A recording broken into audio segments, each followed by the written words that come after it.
Hola, ¿qué tal? Muy buenos días Hello, a good morning, todos y bienvenidos. everyone. Mi nombre My es name Brandon is Pérez. Brandon Perez. I'm the subdirector of the exterior in the ICSS. On behalf of Alvaro Velarca Hernandez, I give you a welcome to the panel on this week. Trans voices access to social security for trans people.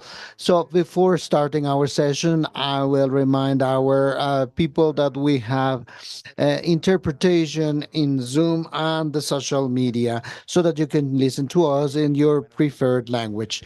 It's an honor to start the meeting today, framed by the activities of the month of diversity. So I welcome everyone that is in here with us. And by the same token, I remind you of the interpretation of this panel. So now today I gladly welcome and thank to the panelists today. Welcome them to the second edition in the framework of the panels of perspective of social security in the framework of sexual diversity that are going to be held every Wednesday until July from 10 to 11:30 Mexico City time. Today, we'll be able to talk about access to social security for the trans community who have been stigmatized, discriminated, and unique challenges in the access to basic services due to their gender identity. In this forum, we'll look for have awareness of the realities that this community faces through a space of dialogue and encounter that promote equality in rights and the building of public policies that will warranty the exercise of the right of social security. We'll have the participation of experts and activists well known that will share their knowledge and experience regarding this topic, which is so important. We hope this forum will be a space of reflection, dialogue, and sensibilization that will go or will let us go forward to have a more respectful and inclusive society. Without further delay, we're going to start with this panel. So I have the privilege to introduce the very first person, the panel speaker. I am talking about Erika Castellano, Executive Director of the Gay Global Trans Equality. Before joining GATE, Erika was the Executive Director of the Collaborative Network of People with HIV in the program of HIV/AIDS. She was also a consultant on a national plan for prevention and dignity of positive health, a researcher, a member of the regional team of stigma and discrimination in Belize, and he has had different studies among people with HIV and trans in Belize. She's also worked as a member of the delegation of communities before the World Fund assessoring group on rights and genders, delegate of Latin America and the Caribbean before PDP or UN AIDS, vice president of the Global Network of People Living with HIV, and among other affiliations. Thank you very much, Erica, for being here with us today. And the floor is yours. Thank you. Thank you very much, everyone, and thank you for your presentation. I'm going to talk to you in English so that I'll be able to talk fluently. As I have been introduced, I'm Erika Castellanos. I am a trans woman from indigenous background. I am from Belize, Central America, just south of Mexico. Come from a Mayan indigenous community in Belize. and I'm also living with HIV since 1995.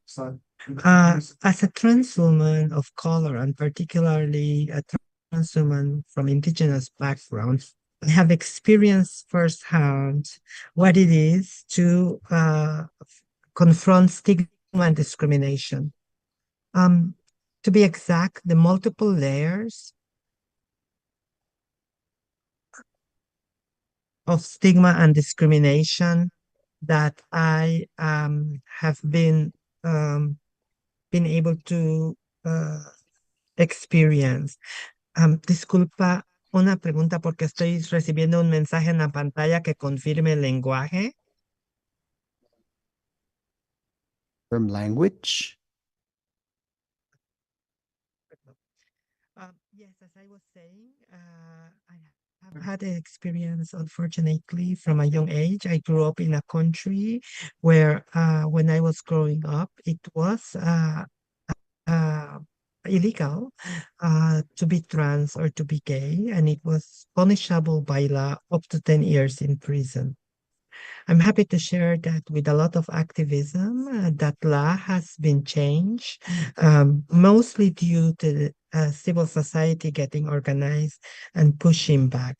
Um, I work at GATE as the executive director. I joined GATE in 2017 as director of programs, and since last year, I'm leading the organization. At GATE, we work in human rights, movement building, and health issues. For the purpose of this meeting, I'm going to share a little bit of the work we do around health.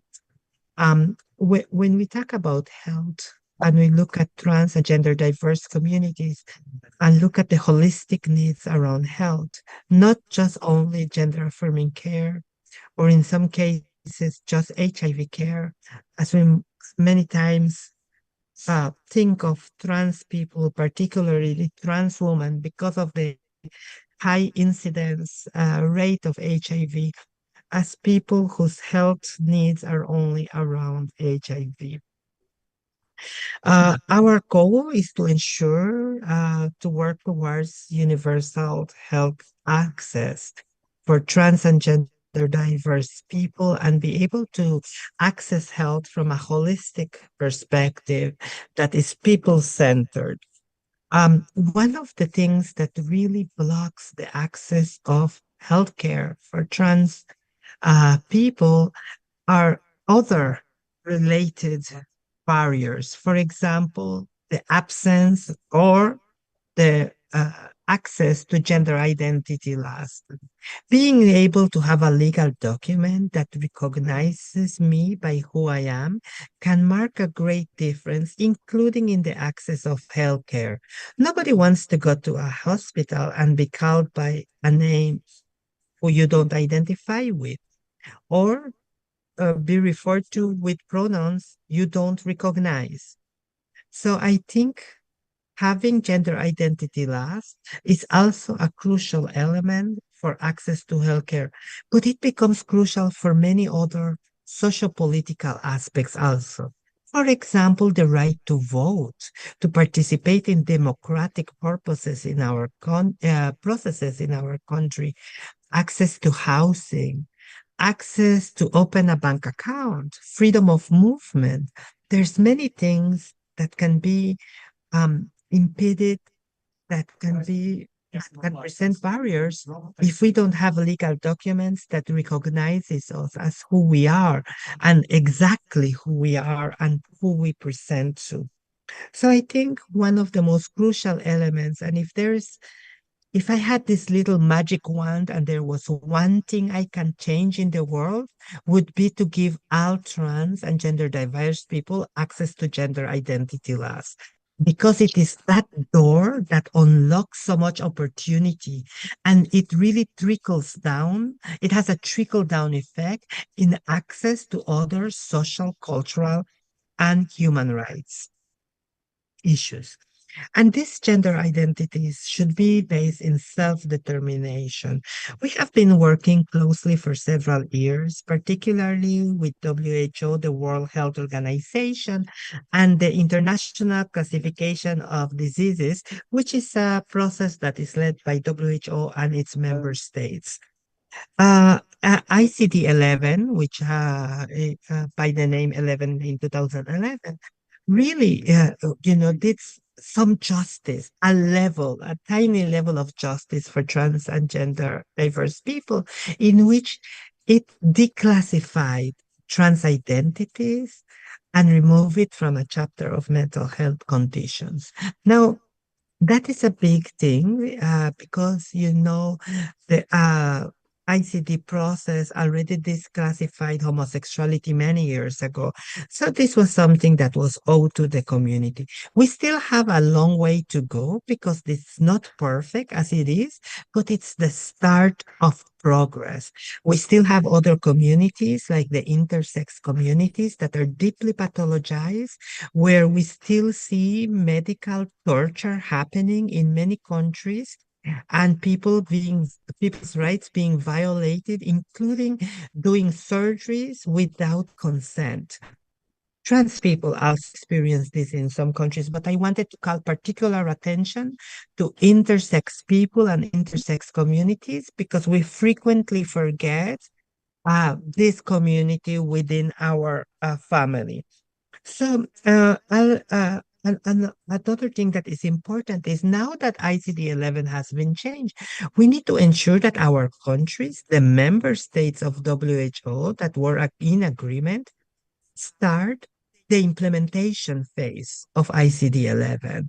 It's not enough to have an international agreement of countries that will agree to depathologize our identities. Now we need to take that step. We need to change local laws and policies to ensure that our services that we provide for trans and gender diverse community are not pathologizing and that they're access.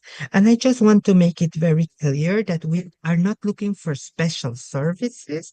We just want equitable services, services that we require as human beings. I'm happy to share that currently there's this exciting process that was just today published in the World Health Organization website, and that is the development of the first WHO guidelines for gender affirming care for trans and gender diverse people in middle and low income countries. Now, this is a huge first step because it opens the doors for many countries in developing world to be able to integrate gender affirming care into their national strategies and national policies.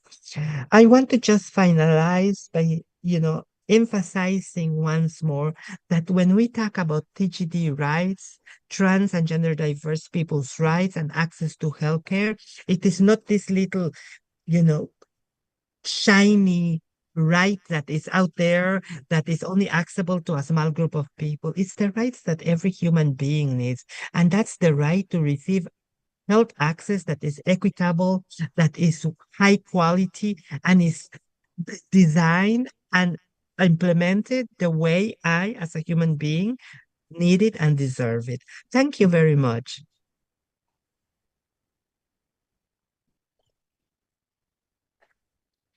Muchas gracias a ti, Thank you Erika. very much to you, Erica, for this work that you've been developing for quite a long time now. We have some comments. They are not questions. They are comments that are making to you in English in the chat. The right to identity is the most important situation. And in a hospital in Chimalhuacan in Mexico, 2 or 3 people, intersex people, are born that are registered as men and women. Sorry, as women. And actually, Hipólito was telling me that the next panel deals with intersex people under link to Social Security, so that we kindly invite you to be with us in that forum. And if you agree, we'll give the Q&A session at the end of the fourth interventions. Thus, I will allow myself to introduce our next panelist, who is Simon Petition, member of GATE, Global Action for Trans Equality. He's a trans man, Franco and British man. He's a PhD in Economy and International Development and a master's degree in International Affairs by the Oxford University.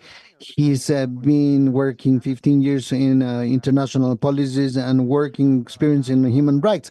He has worked for UNESCO in the first report of the UN that deals with discrimination, homophobic discrimination in the educational sectors, as well as the GNO, in South Africa, leading his strategic commitment in the UN regarding religion, gender, and sexuality. For Article 19, he co-directed his program of sexuality and gender, and he was part of the several director committees as GATE, a world organization led by trans people, SOS Homophobia, and from France. Thank you very much, Simon. And please, you tell me if you are going to show us your slides or we would do it. For this introduction, and I'll be speaking in English for this presentation. So as you said, I worked at UNESCO on the first UN report on education sector responses to homophobic and transphobic violence in schools, and this is what I'll be focusing on today. And so I want to talk about how progressive gender policies are being undermined by right-wing populist movements across the world, including in the Americas, in Europe. We're seeing the rise of authoritarian and populist governments in Argentina, in Hungary, in Russia, in Serbia, Turkey, supported by right-wing political parties throughout the world. And their aim is very clear: gaining power by amplifying society's polarization and undermining democracies. And in this, sexual and gender minorities, and especially trans people, are one of their first targets via hate speech, exclusionary practices, and outright violence. And everywhere we're seeing this tactic used as a political strategy to gain support of conservative sectors in society, either to gain or regain political power by distracting society from much more significant issues which they lack control over or even the will to solve, including inflation, violence, corruption, poverty, unemployment.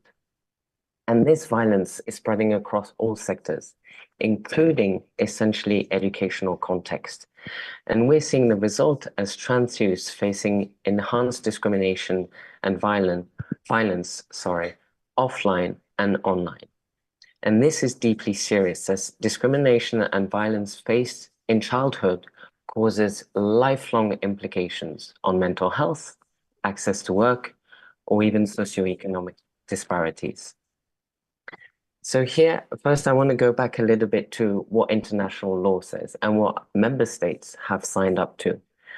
Homophobic and transphobic violence in schools violates the right to education and the rights of the child as set out in the Universal Declaration of Human Rights of 48, the UNESCO Convention Against Discrimination in Education in 1960, the International Covenant on Economic, Social, and Cultural Rights, the Convention on the Rights of the Child. And addressing transphobic violence in schools is critical to achieving the Sustainable Development Goals, in particular SDG 4, which member states have signed up to, which is to ensure inclusive and equitable quality education and promote lifelong learning opportunities for all.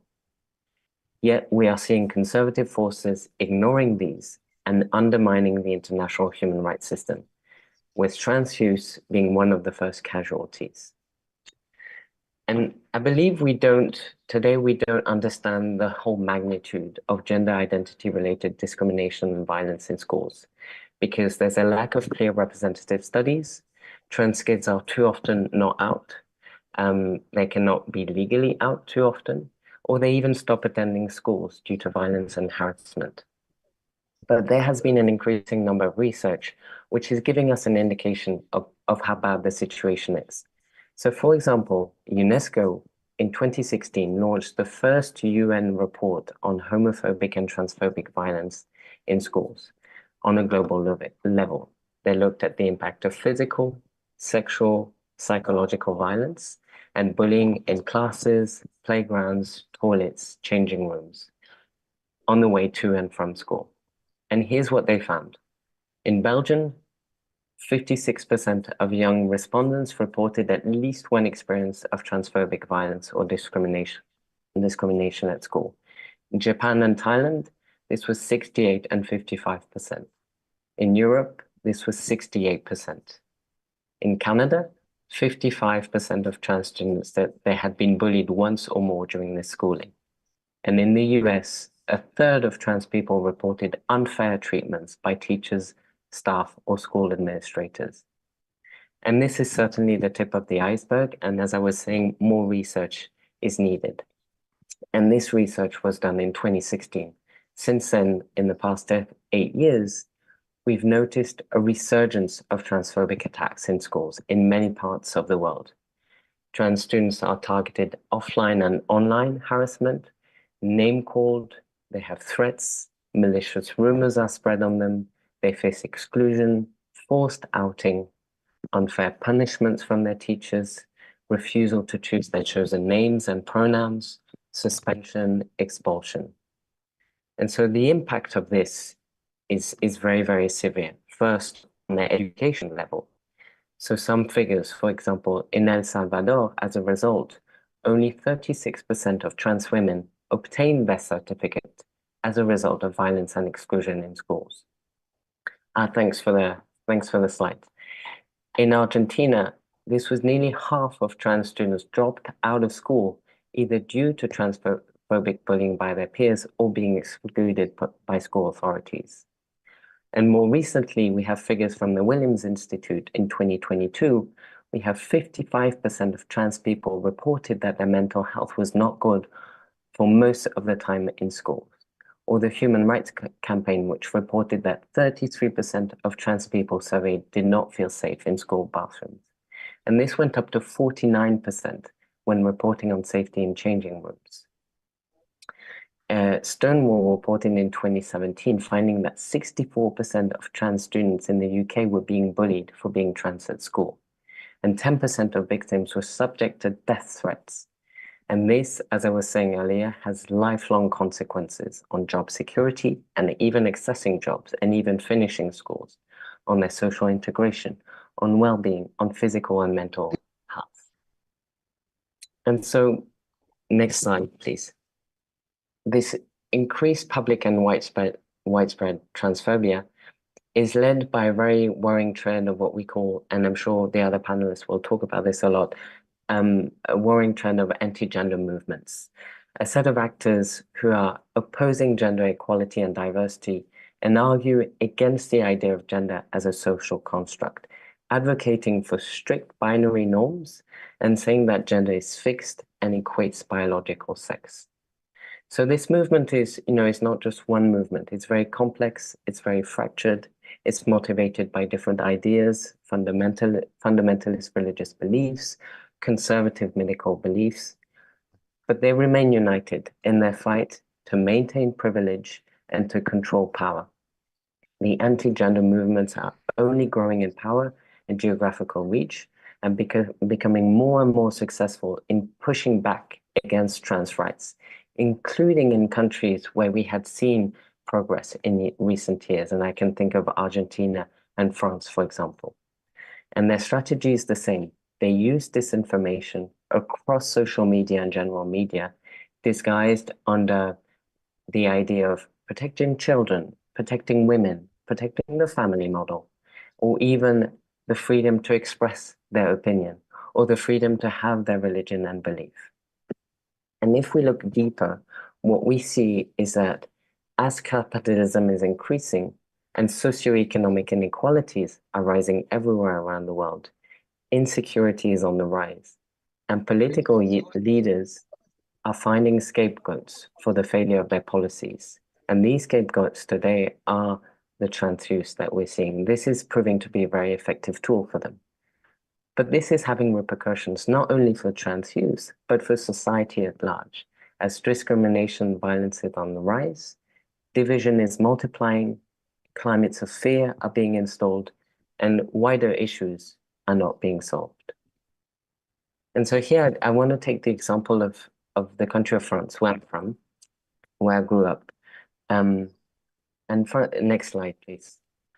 France is an interesting case study, is that it's both the self-proclaimed birthplace of universal human rights, but also very deeply conservative and patriarchal society. And what we've seen is that in the 2000s, the country made huge progress in terms of trans rights, in terms of access to healthcare, demedicalization, and even safety in schools. And progress was slow, imperfect, but civil society organizations managed to shift conservative positioning of political leaders. But in parallel to this, we've seen a huge pull in the other directions, with politicians under the high influence of very conservative religious groups and figures. And what we've seen is a dramatical impact on educational curricula with invisibilization of trans issues, discrimination, exclusionary teaching methods. We've seen issues of trainings, civil society organizations that had until now come in to train students and teachers, including on trans issues, now have been forced out of schools, including by public authorities. We've seen mounting cases of transphobia, bullying of trans youth, and most recently, now we're seeing legal regress. So now the French state is going back on what it had made progress on. And in May, so just last month, the French Senate passed a law project to render transition for trans minors even more difficult. So they're putting back psychiatry into processes. They're medicalizing again. They're prohibiting any medical treatments and surgeries, and even stopping children from choosing their names and pronouns in school settings. So this is an interesting case study of one of these countries that pride itself in the international arena for being a champion of LGBT rights, including trans rights, but showing a huge rollback at home at the national level and failing its own community. And this is the case of many, many countries around the world. So I just want to end with a final set of some recommendations, and that's in the final slide. And the need for an element of urgency among states and all public authorities to grapple with the issue that trans kids are now the next targets. And they need to be careful in schools to promote trainings for school staff and state officials, for accessing accurate information on gender identity, in promoting inclusive curricula, and ensuring that schools remain safe environments for all kids, including trans kids. They need to promote research, including to monitor violence, and they need essentially to promote progressive legislations. And finally, supporting trans organizations who are training public officials, educational staff on these issues and increase their funding. And in the international arena, they must comply with their international legal obligations, learning from success stories from other states around the world, and ensuring, including that the UN remains a safe space for trans people and trans activists, which most recently has been an issue.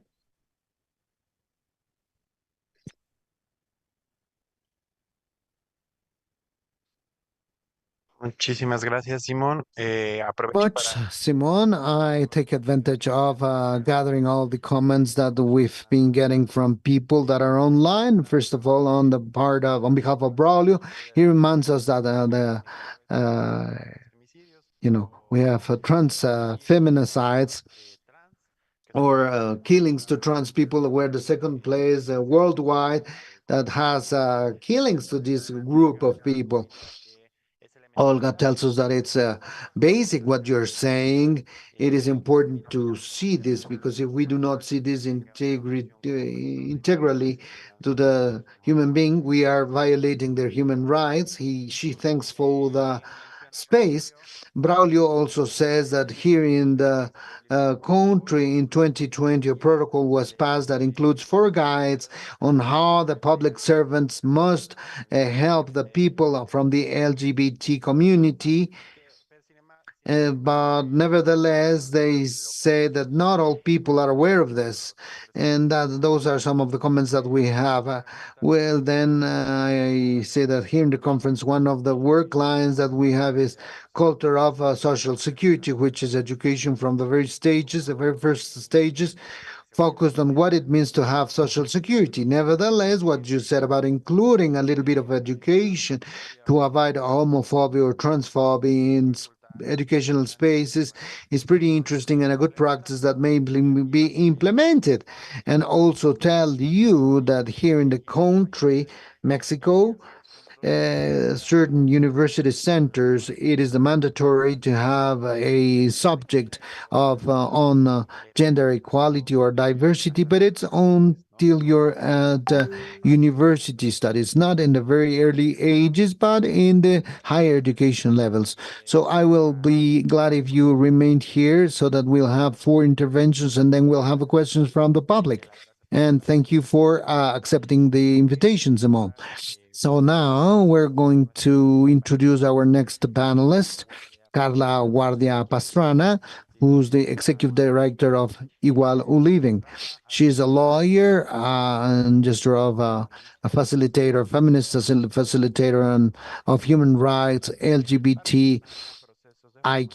She has participated in groups promoting the implementation of legal laws to protect the LGBTI in La Paz, Bolivia. She was a conciliator in the pacification process in mining process of Colquiri due to her specialization in social mediation.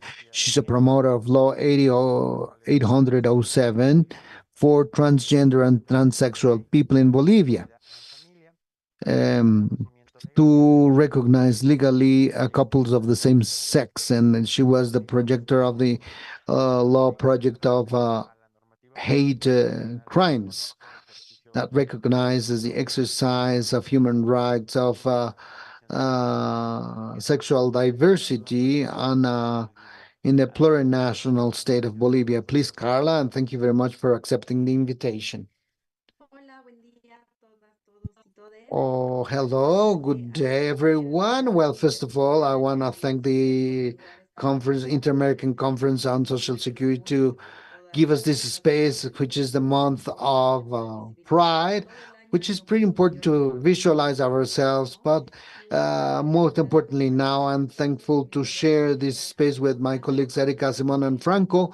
I've been hearing their presentation, and indeed, they are very, very enriching. So I was asked to share the situation of LGBTI people in Bolivia. And I'm going to share a presentation where I hope I'll be able to show you a little bit about the situation that we have in Bolivia. Sorry, can you see the presentation? Yes, Carla, we can see it.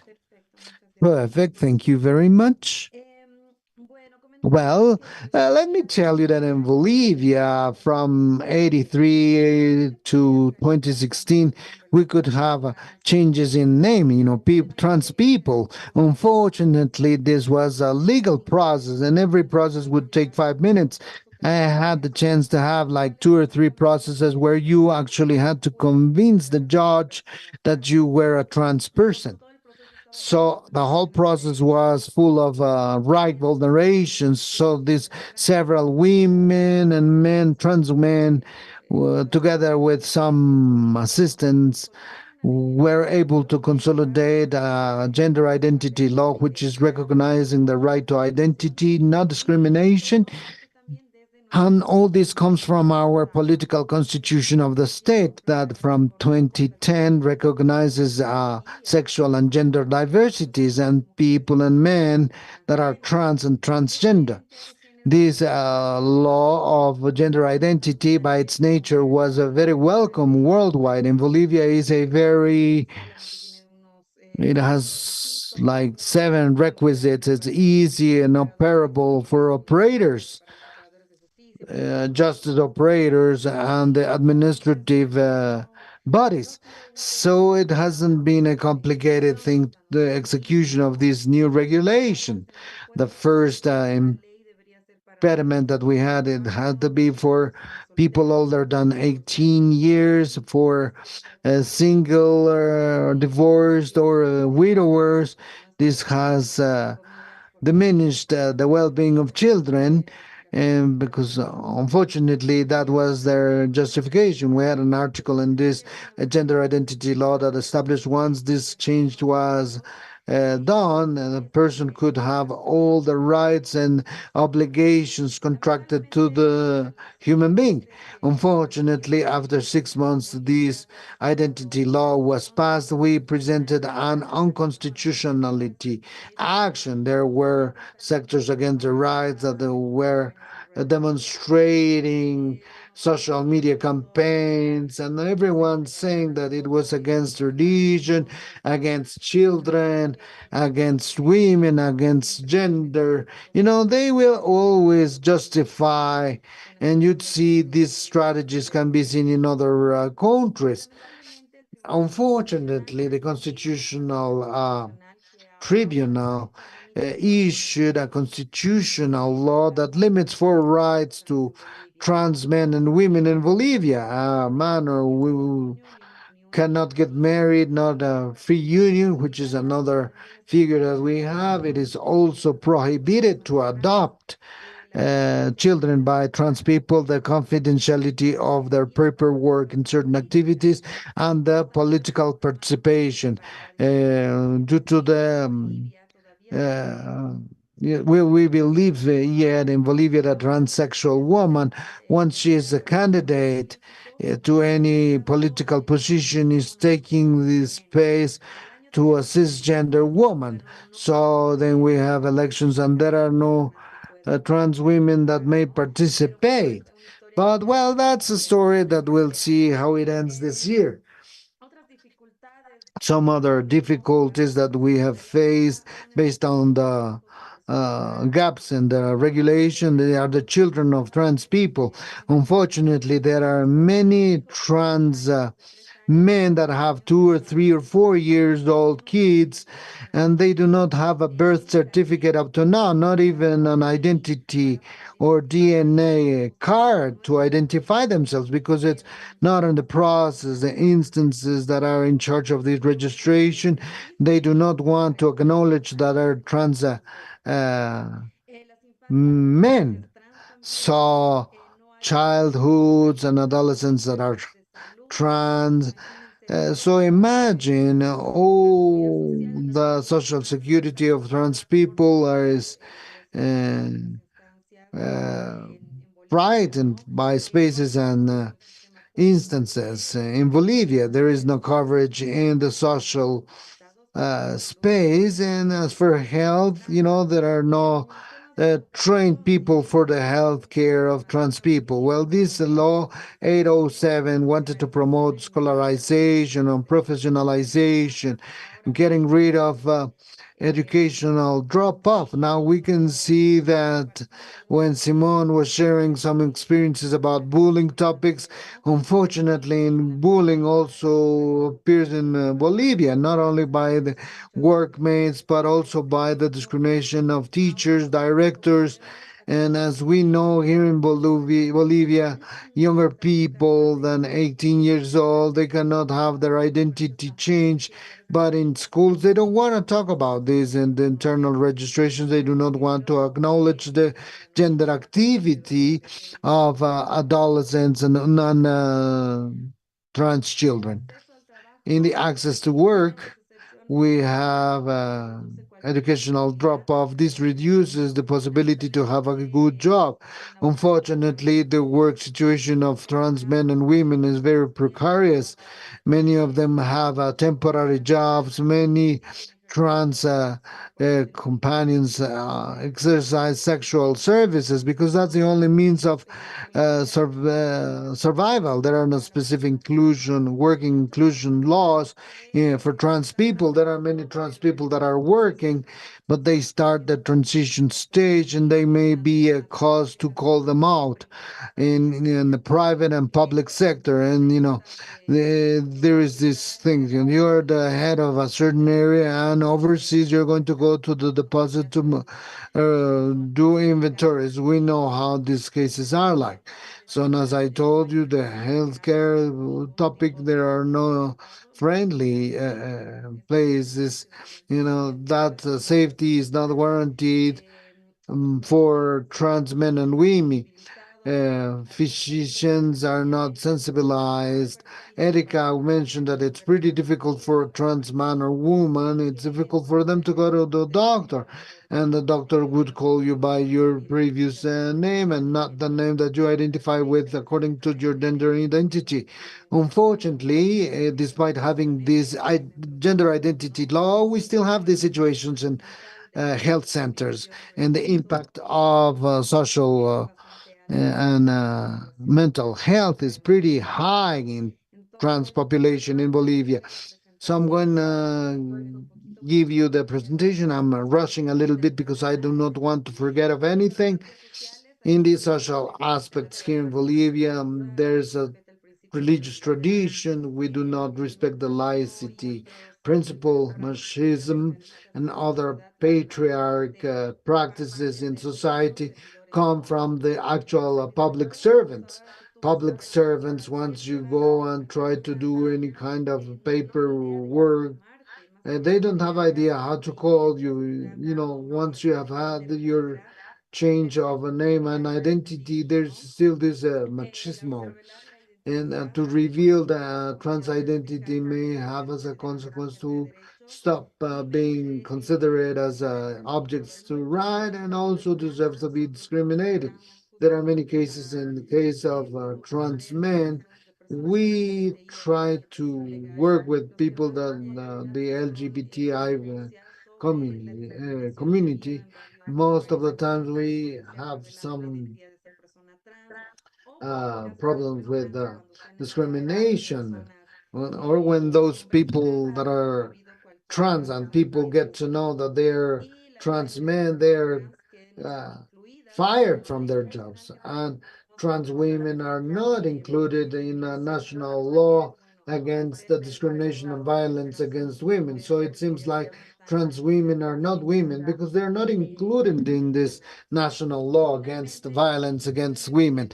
So in the conclusions, I wanted to share that if it is true that we have a gender identity law, it doesn't mean the greater inclusion, social inclusion. We haven't worked in specific public policies to equal the rights of the trans people. Trans people in 7 years have won several rights, but they have also lost three rights. The Constitutional Tribunal doesn't give a response, and being in spaces like this enriches us. It helps us a lot because now in national topics, we're a little bit with our hands tied, even though with this political issues that we have. We've been talking to the Andean nation community and many other communities that are aware of the situation. Thank you very much. Thank you very much, Carla, and thank you very much for this more legal perspective in the particular case of Bolivia. We are happy that these international bodies that are doing what they're doing in order to let these rights back for the community in Bolivia. And by the same token, I take several comments here in the chat. Astrid asks about the Mexican case and what's the scope for the hormone treatment for trans right holders, because not in an adequate um, treatments, and there are no panelists from IMSS. But if you then want to talk about this, you may tell us. Braulio agrees that in here in this country there is a lack of trained people, which is one of the main problems that we have to work with the community. And then Braulio also said that maybe you know her, that Kenia Cuevas Fuentes is a defensor of trans women, and that she has said that the most serious problems that trans women have in Mexico City have to do with the violence that lead us to social distress and lack of access to health. They have also problems to ask for the authorities. And somebody anonymous, maybe we can take it after Franco's intervention. but if you want to answer them, it's about how a surgery, a sex reaffirmative surgery, shall not be stipulated as a aesthetic surgery. It is something that Social Security should cover, or it may continue as aesthetic surgery. So those two questions are going to be left for the end. So Carla, please remain on hold for this Q&A session. Last, I'm going to introduce the last panelist, Franco Frica, who's representative of the Trans Committee in the Americas and the Caribbean. Franco Frica is a trans activist, masculine appearance. She started in 2005, becoming the first trans leader in the University of Los Lagos, while creating Kutsu at the same time. University Community of Osorno on sexual diversity. He is the co-founder of ODT organization, where he worked as a leader of public policies. She participates in the coalition of LGBTTTIQA+. He's part of the consulting team of PUICA on the OEA. He was part of the panel of concessions of the International Transfer Fund, ITF. He was the co-president of the Organization of Civil Society in the Coalition of the Equity of Rights, ERC, together with Canada from 2016 to 2019. He was the trans representative of ILGA, Latin America, and the Caribbean. He was also a teacher for the Foundation Henry Dunant in the diploma course of diversity and human rights. He has a diploma course on leadership and social inclusion and access to rights. Nowadays, he works as the responsible for vinculation of the LGBTIQ plus of the municipality of Santiago, and is part of the directory of the diverse network of municipalities of Chile. Thank you very much, Franca. So we give you the floor now. Thank you very much, Brandon. First of all, greetings to everyone that is watching us. Thank the organization for the invite, and mainly to my panel members that talked before me. Well, now maybe I'm going to repeat a lot of things that have been said before, but it seems to me pretty important to maybe even be being so repetitive. We're still going to be short because there are many things that the people here and my colleagues, activists, talk about this all the time.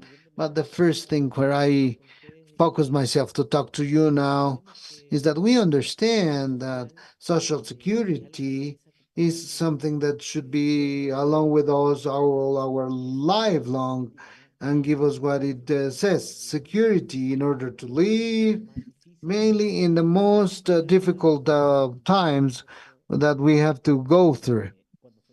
When we are pretty young, or when we're older or elderly people, you have to have social security from the state and obviously from other organizations of the civil society. Particularly in the case of trans people, I would say that nowhere in the world, and nowhere in the Americas, and nowhere that is solved or warranted for trans people in any period of life. It is possible that in some developed countries, have these gender transit things so that the communication would be easier.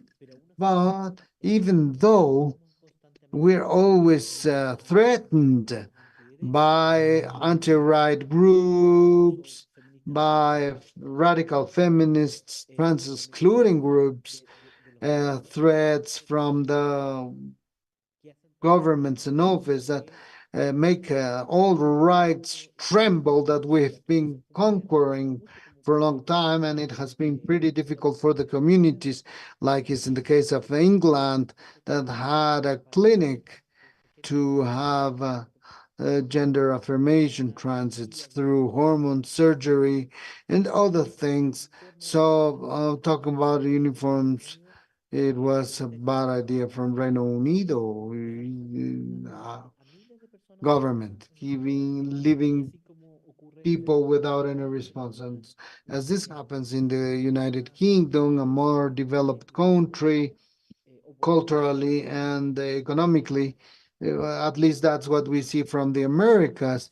And even in those spaces, trans people rights are always being questioned, and easily they would be even ignored.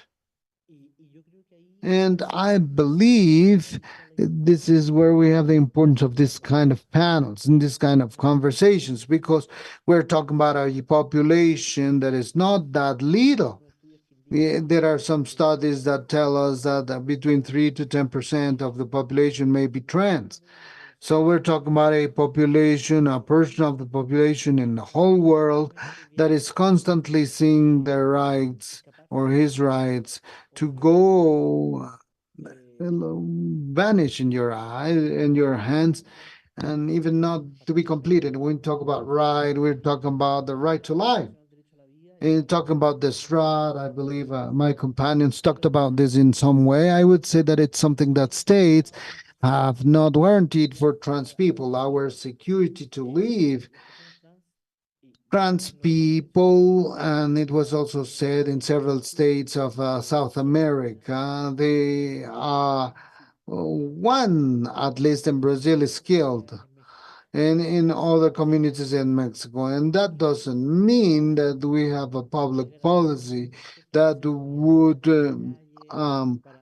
ensure the safety to go in the street or sleep well, because we've seen that they assault their houses and kill trans people, non-binary and binary people. And that's the situation, starting situation that we have to start with to understand the situation of trans people. And from the other point of view, it is also pretty important to see that you can also see in things like work, trans people do not have access to a stable work. Obviously, everyone has it, but normally people would think to have one more when he has to, or maybe their meetings or Christmas reunions or whatever. So the payment of aguinaldo, which is that extra month of salary in the end of a year, bonus, Christmas bonus, because most of these people do not have a regular job. So many times, talking about people hiring trans people are given the job and we start the job, but after that there is no support to work continuity. So these are things that we have to solve, and how we resolve discrimination in enterprises, specifically in this month. Everywhere in the Americas and in the world, there are many organizations that want to join us. But I would say that a very small percentage would really want to work with us. And that is something which is paramount, how people or the root cases and organizations are used, not only in this period. And then there is not a sustained job that may guarantee next year that the situation we were in this year, next year would be better. Regarding health, um, in health in all the widest sense of the word, health in food, hygiene, uh, uh, commuting, and nowhere in South America is warranted. There are little public policies that, as I said, are very threatened by different groups. But we do not have a sustained job on the part of the health ministries to have a budget to warranty the access of all ages and in all situations that trans people have with their health. Normally, when we go with trans childhoods until the age of adolescence, they do not have any needs apart from the health need, but they do not need any medication. But eventually, when they start with the puberty, they may require hormone blockers or maybe cross the vaccination, and no one in all times to accept surgeries so that they will have a well-developed life. And I think that's the most important thing, that people may develop this life project, happy, successful, um, just like the whole world is. And with this safety and health and food, trans people have to deal on their own.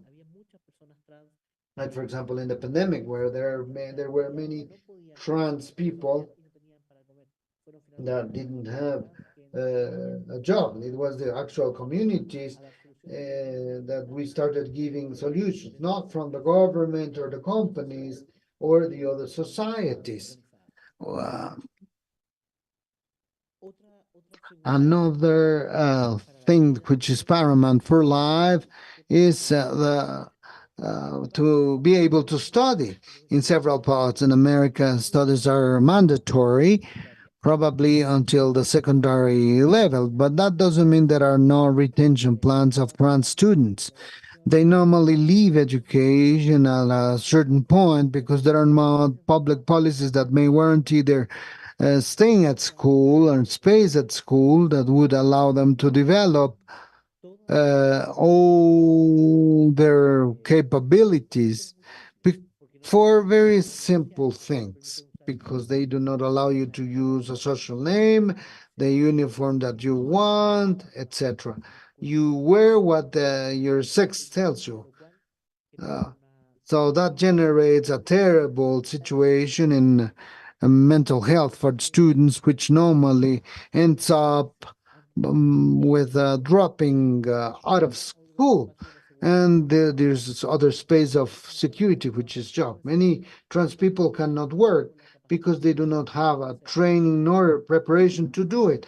And finally, we get to workspaces that are not safe, and even many times linked to virtual spaces, because there are no decent working spaces where people may be able to work.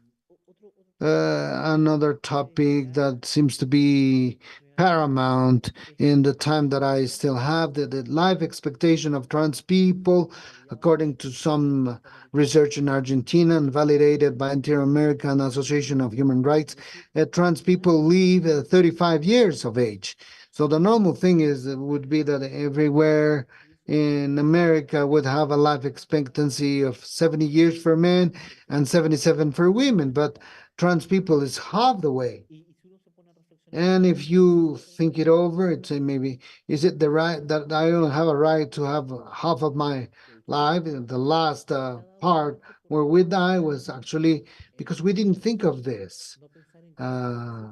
We don't think how we can have people to live longer, or they are exposed to constant violence ever since the moment they're children until the moment they die. The lack of preoccupation of states to make trans people, just like the street gender people, may have a chance to develop a life project is non-existence. Maybe due to the political parties that are in the government, he promised a lot of things in campaign, but with a very low responsibility in the creation of public policies that indeed change the life of people. Finally, because I have run out of time, trans people now, and unfortunately it has been like this for many years, we are in an emergency situation with the life to live better, to live longer, and to have equal conditions with our cisgender people. We are under the poverty line, and we have constantly death sentence and a thread on a daily basis, that it's difficult many times to be responsible by the trans people themselves, because we have very little tools to do this. So this leaves us in a situation of constant insecurity and lack of possibility to use the rights of the most of the population. So in this moment, it's important to think how we are going to be allies of trans people, people that are capable of raising their voice in a company, a university or political party, or any kind of organization that we cannot see trans people. Trans people are everywhere. The point is that we are kicked off from all spaces. And I believe that my most important appeal in these conversations is how we become, or how you become, in allies of trans people, how we become in people that work together with trans people, that so that we would have a nice and worth living life. Thank you very much, Franco. Then I would ask the people that are here in the room if we may give a round of applause to our four panelists, because they've been four presentations that have been pretty interesting regarding the trans community. Now that I was listening to your voices, last week we started with the diverse aging and now trans community, and it's important to see how these topics link together. In that panel we talked about the trans community, and now you're talking about all the parts of the community, and that's the intention, that it could be in a unique and integrated way, all the sexual identities that we may have in the community. I want to see some comments. May I see your Kisi, just to add them up before we start the Q&A session? Braulio says again that in Mexico, according to the last report from INEGI, there are 316,000 trans people in Mexico. Now, these statistics, I was telling Simon in some previous meeting, INEGI is our statistics institute in Mexico, and a couple of years ago they had a research to the community, so they started having these statistical exercises. So we have this calculation of trans population. Raul also says that in the state of Mexico, some family members of LGBT people look for the illegal therapies of conversion that leads us to people to be very vulnerable. And according to Paul Preciado, when we talk about organized crime, we think of the great markets of cocaine. But in Europe, there is a big one related to hormones supplied in a non-safe way to trans people, and the aspect of a life living half, and that's terrible, and trans people are everywhere. And here we have the first question, and this is going to be the start. If you wish, I would invite you all, if you wish to participate, please raise your hand in Zoom so that will be the question to a specific panelist. So the question is how can we become an ally of the trans community? If somebody wants to answer, Franco or any of our other three panelists may add something. Well, I may give an answer to this. Trans people are a small group. We come from cisgender families, heterosexual families, probably. And I believe that those that have been in more privileged situations, greater safety, and even being able to work here, we're people that come from families that have given us support. I don't know if everyone, but most of us have been supported to stand up before other people and defend the community. And I believe that's the first allies, the family, but they are not the unique ones.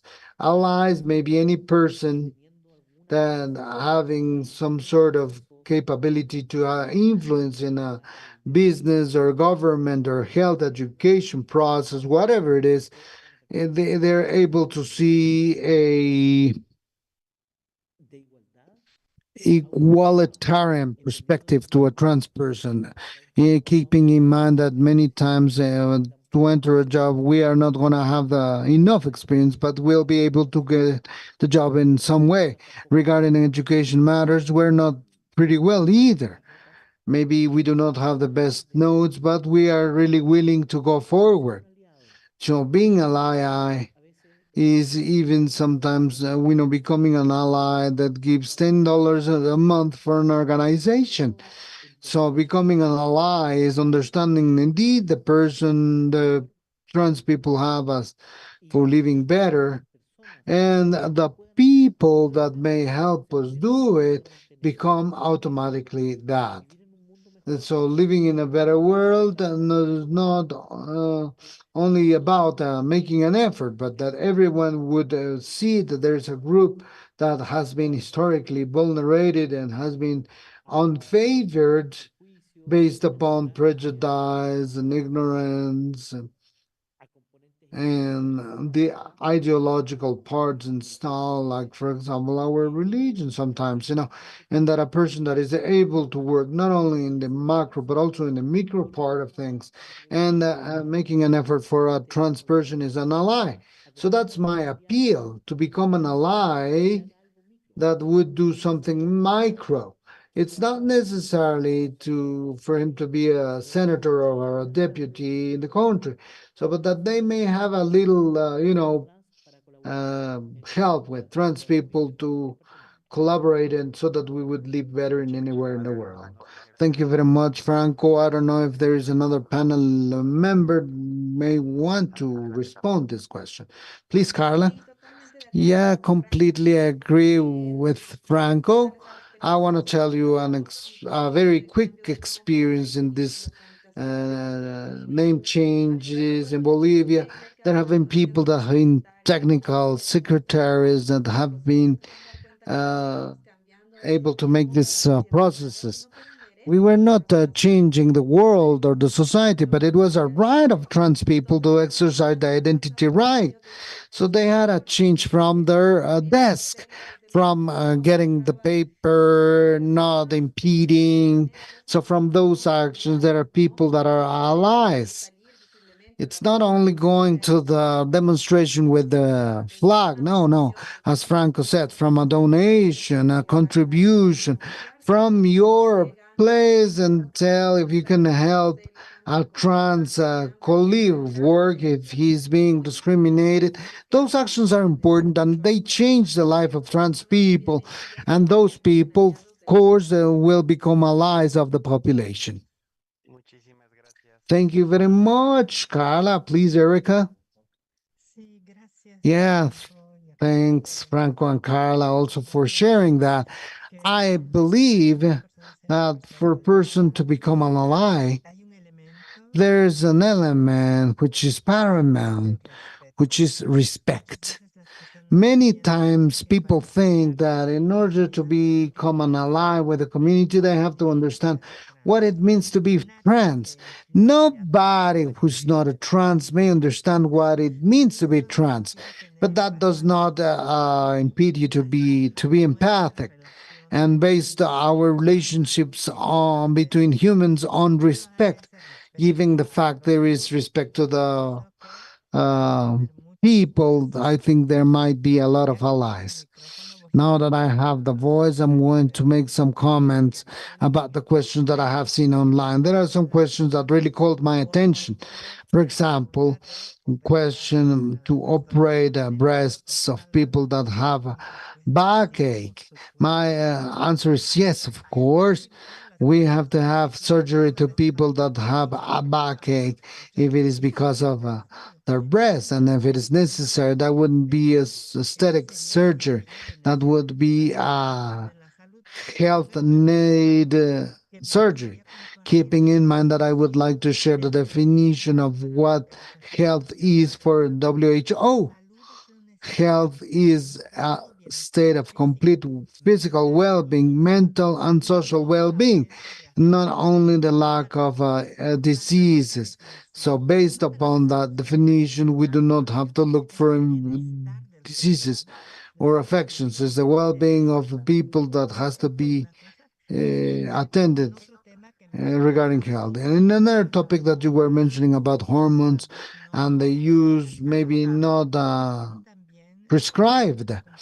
I want to share also something that many times or very few times is considered is the use of certain substances, non-controlled substances, non-hormones, other substances, oils, and other things that are not controlled medically, but that the community uses because they do not have the resources, neither the access on the part of the state. So we go to body changes that endanger our health. So that's the dilemma in our conformity and the risks we take. Many times I believe that if the states would understand the cost effectiveness of attending and furnishing hormone treatment compared to trying to, treating the complications with other medications. Maybe there would be a step forward to have hormonal attention to these people. Thank you very much, Erica. Well, now I'm going to read a message from chat by Astrid Aitana Denise, who's only wants to say that is proudly a trans person from Jalisco State. She's a professionist, an activist of rights of the LGBT plus and trans community, and that has trained the help of personnel. So I've seen that with all this, we still have to do a lot of things with the public services. So this is why I wanted to know what the general scope in Mexico was, because there are people that contribute to make a social change for our community, but there's still a lot of to work. But it is possible. Thank you. One more from Sophia that said that she actually is going through a discrimination process at her work. Everything was okay, but there was a boss change, and he's an ex militiaman, and she's not going well now. There are some other questions that I have through social media, and one is from the whose report that you mentioned, Erica. And the question is, who's building that report? The states, the health ministries, NGOs, and you see what is going to be the persistence of this issued report. Please, Erica. Yeah, the WHO has several protocols for the development of their guidelines. They're public, and they've been incorporating government, academia, communities, and health personnel. And this is what we call the group of development of guidelines. So according to they make up this group, and it's published online, and it's open for comments. Last December, it was the very first time this was published.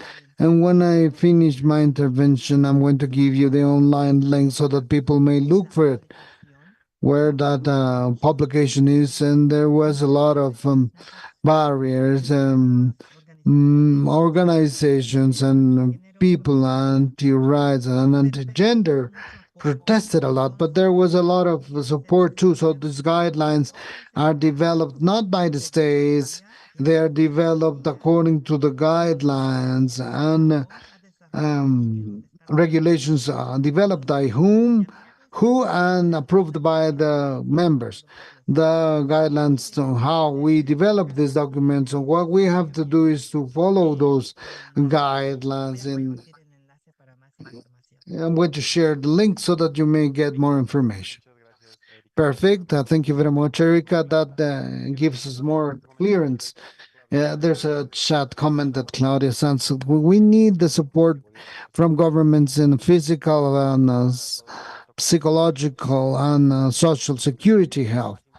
And the most important thing is to know how to implement them in order to make them effective so they uh, go from death letter to really good actions. Very quickly for Simon, we have a question on, let me find it. What kind of measures may be taken to warranty that school bathrooms may be inclusive and safe places for trans students? I don't know if you have some experience about it, Simon. So the question is specifically about bathrooms, or is it general inclusion? Bathrooms. Um, No, the question is about.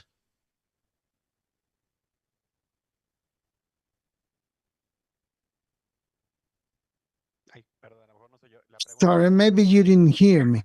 Yeah, it's about bathrooms and places, locker rooms. yeah. I think I want to take it a little bit wider, this issue, and I think there needs to be space for students, whether they're trans or whether they're cis, to explore who they are. I think the question of transition for minors is a very delicate debate, and it needs specialists who work with adolescents and with kids, and are not here to say every teenager or every kid who questions should have access to hormones. This is not what I'm saying, but I think there's a general pushback on kids finding out who they are and expressing their gender identity, their gender expression. And there needs to be a safe space for cis and for trans kids. So in terms of bathrooms specifically, I don't have a particular experience on that, but I think allowing a young trans guy to go into a locker room with other guys and allowing space for conversation, allowing space for dialogue, allowing space from kids and from schools and from staff is a crucial step in ensuring safety for trans kids, but also ensuring that everybody is on the same page and moving in the same direction. I think today there's a really high hypocrisy from, especially from political leaders making these kind of decisions. Because today what they're saying, what we're seeing a lot in Europe is they're saying nothing before you're 18. No exploration, no discussion, no therapy, nothing. You can do what you want when you're 18, but nothing before.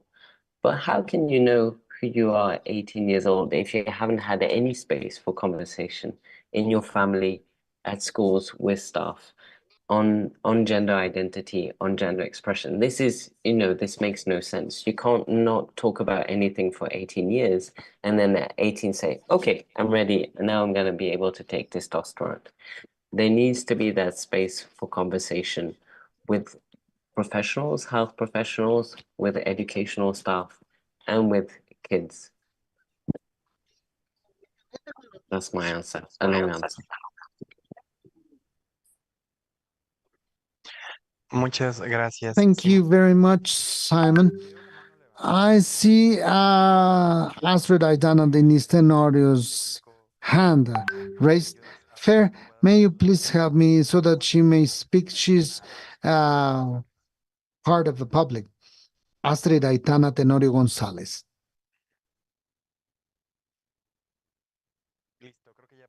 Okay, yeah, I think she can talk now. Hello, good morning, everyone, to all of you. Thanks, first of all, for the invitation.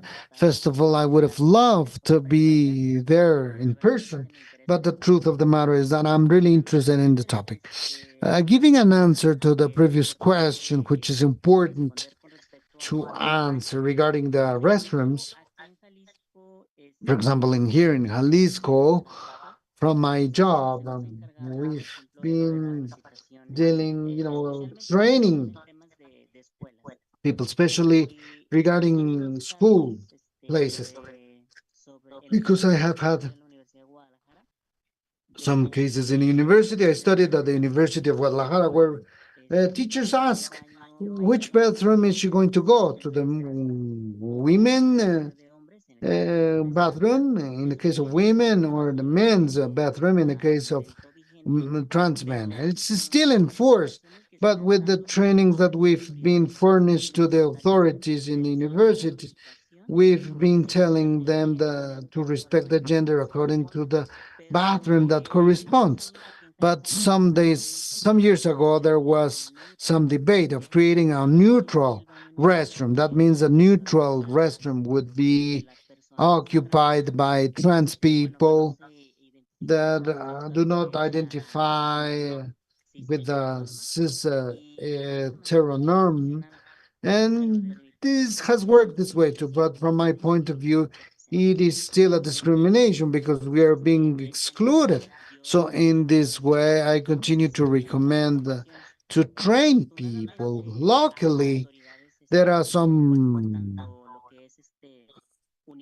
authorities in universities, that have accepted this implementation, mainly that they're still respecting gender people according to the restroom that they have to go to. So that would be my comment. So that has to do with training and consciousness of what authorities are. Thank you. Now, thank you, Astrid, for being here with us and your comment. Besides that, I have one more question for Carla regarding the gender identity law. If there was some defense with these opposing groups before it has been passed, and if you would see these constitutional revocations, and if you would think of, or you would tell us about international measurements. You said that you were the inter-American system, but they ask you to go a little bit further regarding this topic. Carla, are you still there? There she is. Disculpen, tengo algunos problemas técnicos. No sé si me podrían, por favor, repetir la pregunta. Sí, claro, Carla. Of course, Carla. I was telling you that they asked us here. Then first, there was some talks with these opposing groups before passing the gender identity law. If you expected it to be rejected constitutionally, and if you can go forward deeper regarding the international measurements, you told us that you were going to go to the inter-American system and the CAN. But I would like to know a little bit more about the actions that you're going to take. Well, before the gender identity law, we had already identified some groups that we knew they were going to go against this law. They went to the streets, one of the most conservative cities and are strong in the religious parties, Santa Cruz de la Sierra in Bolivia. So there has been some demonstrations, so on and so forth. We had all the support of the Ministry of Justice, of several authorities that were supporting this gender identity law. There were many people in the official party that were supporting the law process. But despite there was no internal movement in the assembly regarding the other right topics, there was a specific commission where there were people that publicly said that we were against God and the church and so on and so forth. So three deputies launched this idea of unconstitutionality. Up to today, we have several cases. We have trans men and people that are trans.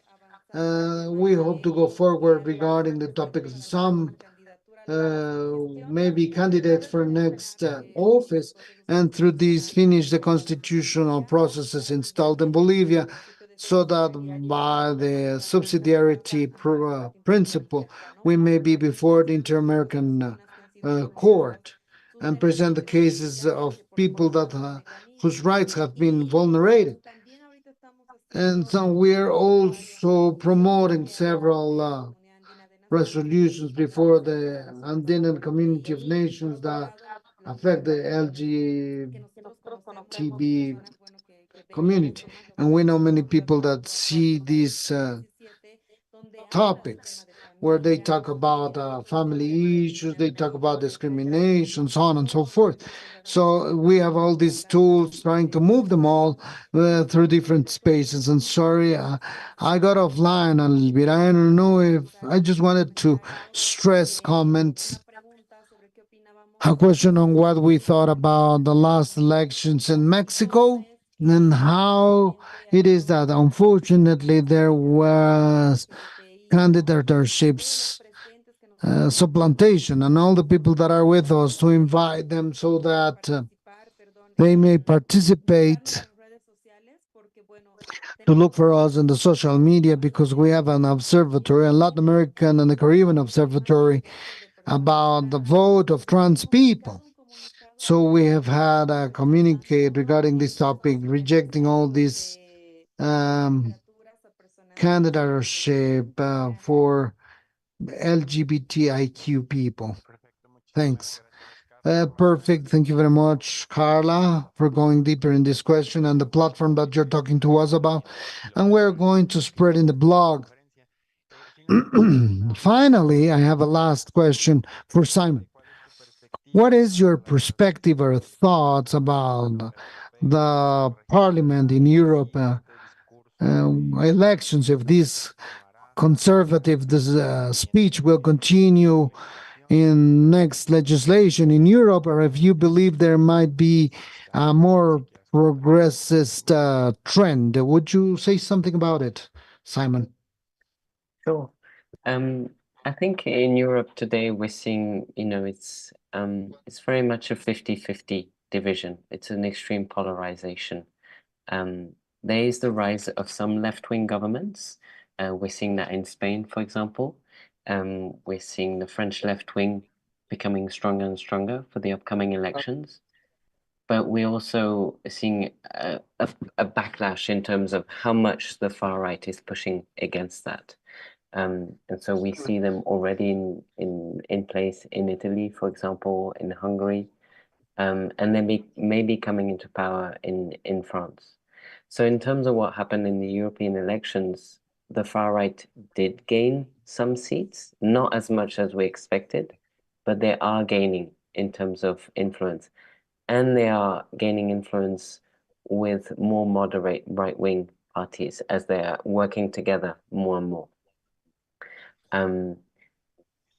But so there's no, I wish I could say in 5 years' time, I know what will happen.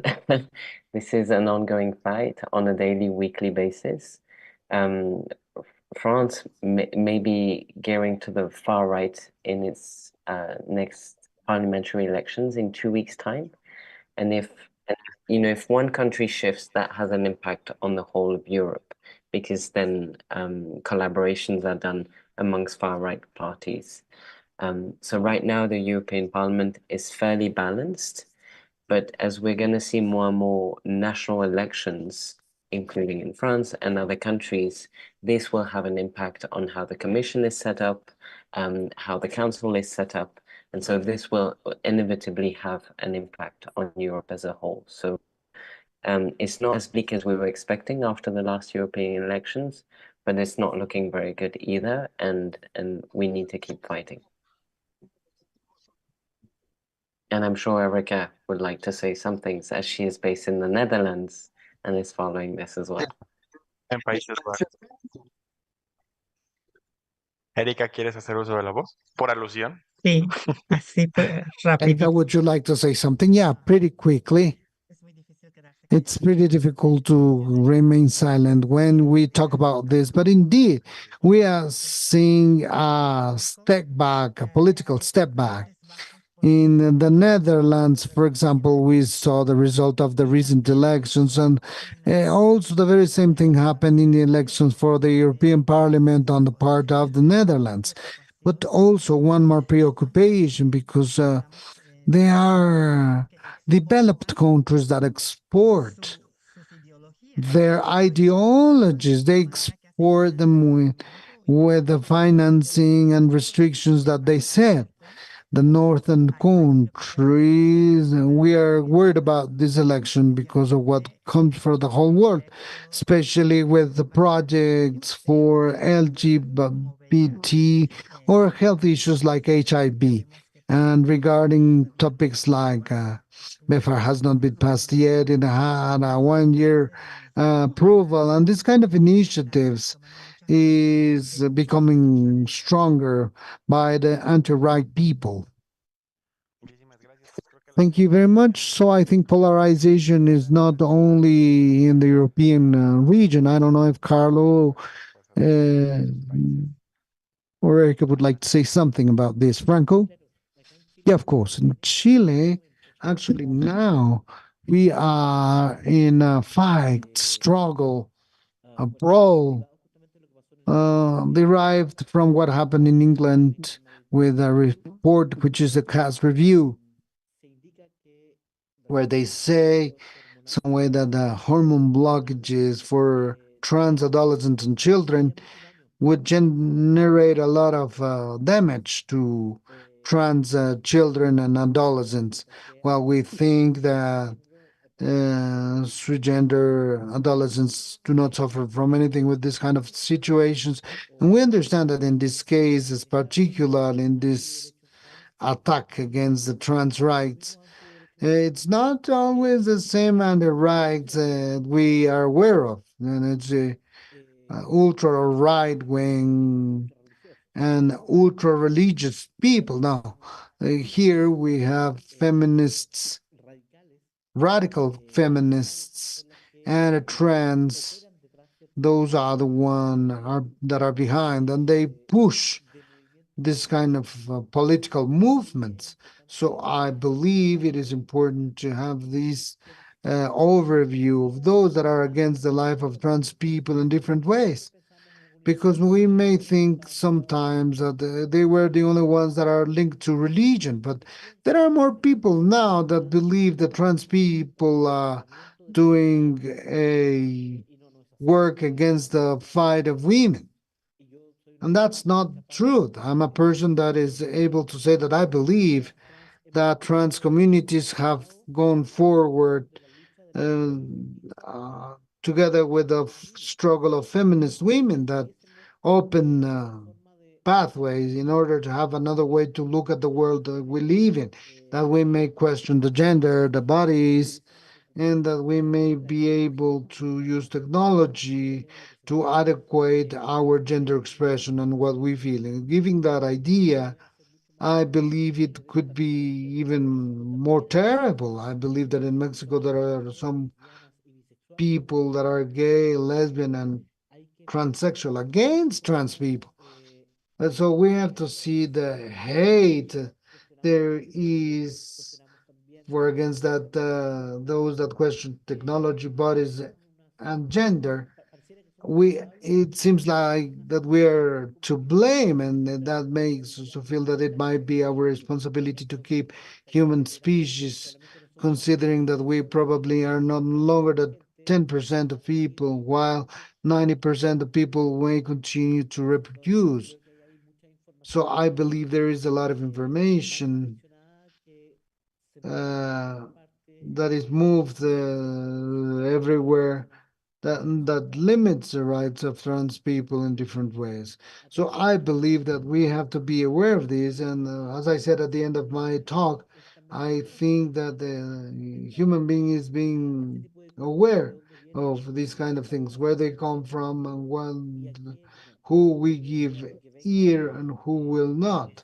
So whatever comes from trans excluding feminists Nobody has to listen to them. We have to keep forward. Muchísimas gracias, Carla. Thank you very much. Carla, would you like to say something finally? Yeah, Como les decía, as I tenemos said, elecciones el próximo we año, have junio, elections y ahora ya next year, podemos mapear and now we can diferentes map grupos antiderechos, different anti-right groups, third groups too, that unfortunately are getting together to political agendas from different political parties. As you know, most of them are right-winged. So we face all this every day, not only in Bolivia, but also in the Andina region. These hate speeches against our fights are stronger every time. And at least here in Bolivia, organizations, LGBTI and trans organizations have agreed generally to resist. And now we cannot go forward in the topics of rights as we did previously, but now we have to just keep on and try not to lose everything that we have been able to reach. Thank you. Perfecto, pues muchísimas gracias. Perfect. Thank you very much. I have a last question so that I will not take longer from your agenda. That would be the last question directed to Frank. But if somebody wants to add of what he says, how can we have a complete liberal inclusion? They say that the few spaces that have people trans in work jobs are for gender equality, to boost topics of sexual diversity.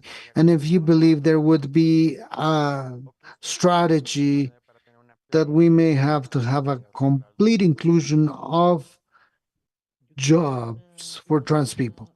I believe that a nice way would be through a kind of regulation